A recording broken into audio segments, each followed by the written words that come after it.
तो छात्रों हमने यहाँ पे एक क्वेश्चन लिया है, अवयव से लिया है और इसका हमको व्युत्क्रम ज्ञात करना है। तो पिछले हम जो वीडियो 7 हम बना चुके हैं इस सीरीज़ के, तो यहाँ पे जो मैं वीडियो यहाँ पे जो पार्ट 8 यानी कि पार्ट 8 हम यहाँ पे जो शुरू कर रहे हैं वीडियो का, तो यहाँ पे इसमें हम जो है अवयव का व्युत्क्रम ज्ञात करेंगे। तो यहाँ पे सबसे पहले हम लिख लेते हैं हल, और ये हम इसका जो है अवयव निकालेंगे। सबसे पहले हमको यहाँ पे जो है मोड निकालेंगे। यहाँ पे अवयव हम लिख लेते हैं a इजिकल टू -1 -3 5 और ये 2। अब इसका हम मोड निकालेंगे तो हम यहाँ पे मोड a ले लेते हैं, और यहाँ पे -1 -3 5 और ये 2।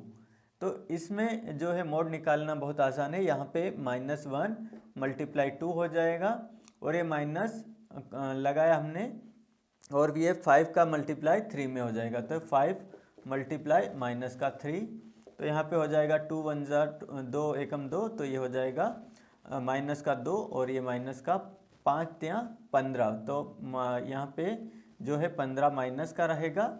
अब माइनस का अंदर गुणा होगा तो ये माइनस प्लस का 15 हो जाएगा। 15 में से 2 घटेंगे तो जो है यहाँ पे जो मोड ए निकल के आएगा हमारे पास 13। तो हमने मोड जो है यहाँ पे निकाल लिया। अब हम यहाँ पे इसके जो है सहखंडज निकालते हैं। तो यहाँ पे जो है हम अवयव ए के सहखंड निकालते हैं। यहाँ पे मैं लिख लेता हूँ अवयव ए के सहखंड यानी कि कोफैक्टर। तो यहाँ पे अवयव ए के सहखंड हम निकालते हैं। यहाँ पे सबसे पहले जो है A11 हम निकालते हैं। तो A11 निकालने के लिए हम क्या करेंगे, यहाँ पे जो है 1 और यहाँ पे 1 पहला कॉलम और पहली रो हम यहाँ पे जो है यहाँ पे क्रॉस कर लेंगे, और यहाँ पे हमारे पास जो है A11 हमारे पास निकल के आएगा 2। इसी प्रकार हमारे पास जो है A12 हमारे पास निकल के आएगा। जब भी हम इनका ऐड करेंगे तो विषम अंक आएगा। तो विषम अंक हमारे पास 3 आएगा, तो 3 माइनस में आता है। तो यहाँ पे ये 1 और 1 कितना होता है 2, तो 2 जो है प्लस में आएगा, और यहाँ पे 1 और 1 2 कितना हो जाएगा 3 हो जाएगा। तो ये माइनस, और ये हमारे पास यहाँ पे जो हमने A12 लिया तो यहाँ पे आएगा -3। तो ये हमारे पास A12 निकल के आएगा 3। अब हम A21 यहाँ पे निकालेंगे।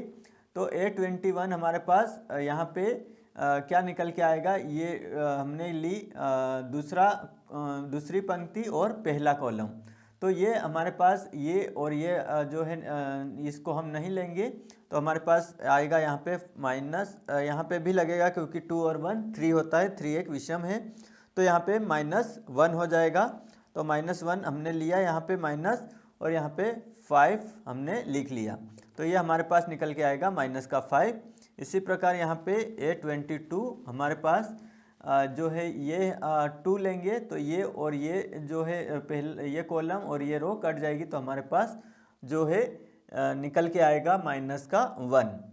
यहाँ पे 2 और 2 जो है 4 होता है, 4 सम संख्या में आता है, तो हम यहाँ पे जो है माइनस नहीं लेंगे। विषम में जितनी भी विषम रहती है उसमें माइनस का चिन्ह लगाते हैं। तो अब हम जो है इसके अवयव ए के सहखंड हमने निकाल लिए, तो हम यहाँ पे एड्स ए निकाल सकते हैं आसानी से। तो हम यहाँ पे लिखते हैं अवयव ए का सह मैट्रिक्स यानी कि एड्स ए। एड्स हम निकालेंगे यहाँ पे एड्स ए। तो एड्स ए निकालने के लिए हम यहाँ पे क्या करेंगे, यहाँ पे A11 A12 और A21 और A23 यहाँ पे लिखेंगे। तो यहाँ पे जो है अवयव को कैसे यहाँ पे डिनोट करते हैं छात्रों, यहाँ पे इस प्रकार से हम A11 A12 A13 ऐसे करके डिनोट करते हैं। फिर A21 आता है, A22 आता है, इसी प्रकार। लेकिन यहाँ पे इसका उल्टा हो जाएगा। यहाँ पे जो है रो अवयव सह मैट्रिक्स में एड्स ए निकालने के लिए हम क्या करते हैं, रो को कॉलम में बदल देते हैं। यहाँ पे रो को हमने कॉलम में बदल लिया, तो यहाँ पे जो है 22 आएगा यहाँ पे, अब यहाँ पे जो है 8j निकल जाएगा हमारे पास, A11 हमारे पास निकल के आया था 2 ये, और यहाँ पे A12 निकल के आया था हमारे पास कितना छात्रों 3 निकल के आया था, माइनस माइनस प्लस हो जाएगा, तो A12 हमारे पास 3 निकल के आया, A21 हमारे पास निकल के आया था माइनस का 5, और A22 निकल के आया था माइनस का 1। तो ये हमारे पास निकल के आया 8j। तो ये अब हम हमारे पास जो है 8j निकल के आ गया। अब हम यहाँ पे जो है A इन्वर्स निकालेंगे। A इन्वर्स का सूत्र है हमारे पास 1/mod A, यहाँ पे 1/ जो है mod A निकल के आया, और हम यहाँ पे 8j जो है हमारे पास निकला हुआ है। तो ये हम यहाँ पे लिखेंगे इसके मान। यहाँ पे 1/mod A का मान हमारे पास कितना है छात्रों 13, तो यहाँ पे हम 13 लिख लेते हैं। और जो है 8j का मान हमारे पास कितना है 2, 3, -5 और -1। तो हम क्या यहाँ पे क्या हो जाएगा, इसका जो A इन्वर्स यानी कि व्युत्क्रम हमको यहाँ पे ज्ञात करना है। तो यहाँ पे हो जाएगा एक जो है 13 सभी के बट्टे में आ जाएगा, 2/13 -5/13, और यहाँ पे 3/13 आ जाएगा, 3/13 और -1/13। तो ये हमारे पास इन्वर्स निकल के आ गया, यही हमारा आंसर है। तो ये हमको निकालना था।